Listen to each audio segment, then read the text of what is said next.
Lep dan želim. Kaj pa vi tukaj? Dober dan, pozdravljeni. Jaz sem se pa ustavila tukaj pri tem panoju, kjer je podana gozdna učna pot Rute. Ali želite, da vam preberem, kaj tukaj piše? Ja, no, dajte, da vi meni in vsem ostalim seveda. No, pa poslušajte. Kaj delajo škaf, metla in cokle na gozdni učni poti? Včasih so jih uporabljali, danes pa jih največkrat vidimo le v muzejih. Material za izdelavo predmetov, ki so jih potrebovali v vsakdanjem življenju, so dobili iz gozda, to je les. Metle so naredili iz brezovih vej.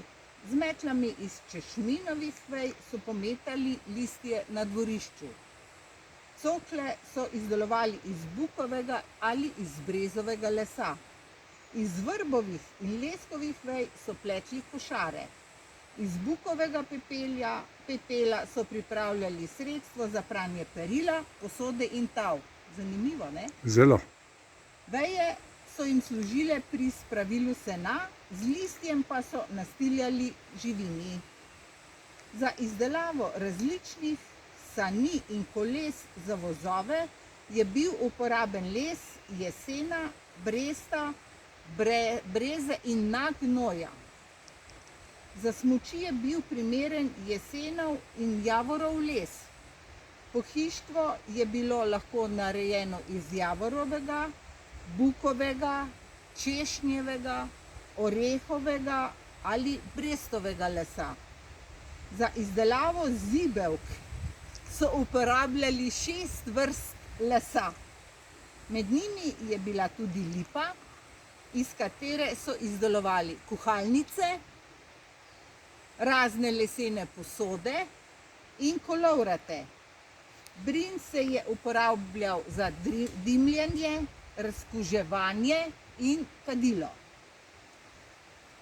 Drevesa in grmovne vrste na naši učni poti so označene s tablicami, to si jih pogledate. To je ta učna pot, ne? Ja, če se boste slučajno podali na to pot, na katerih je slovensko in latinsko ime. Dovolj bo slovensko. Poiščite bukev, brezo, javor in lipo.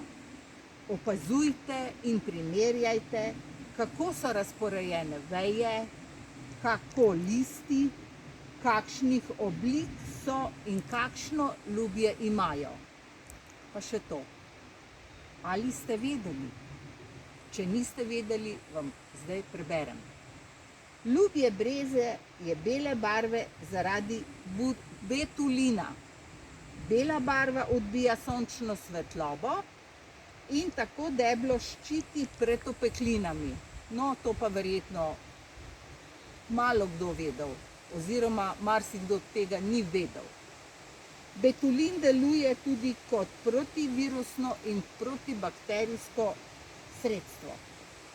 Odrasla bukev lahko po vejah in listinah požene več kot 5000 litrov vode na dan. Kaj pa to pomeni? Odrasla bukev lahko po vejah in listih požene več kot 500 litrov vode na dan. Verjetno to potrebuje, ne? Zagotovo.